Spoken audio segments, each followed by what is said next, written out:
যদি চাকরি না পায়, জব না পায়, তাহলে দেখা যায় কোনো রকম একটা বিয়ে করতে পারলে বউরে দিয়ে ব্যবসা শুরু করে দেয়। ঠিক আরো আসতে বলেন।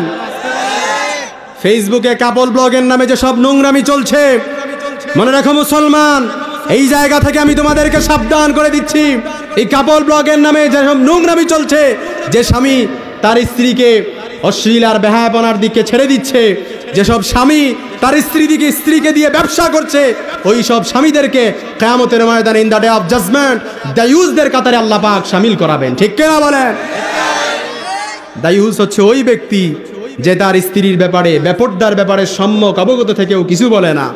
দায়ুস হচ্ছে ওই ব্যক্তি যে তার স্ত্রীর ছবি নিজেই ফেসবুকে ছাড়ে। দায়ুস হচ্ছে ওই ব্যক্তি যে কাপল ব্লগ করে, তারপর টাকা আর্নিং করে, ব্যবসা করে। ঠিক আপনারা বললেও ঠিক, না বললেও ঠিক।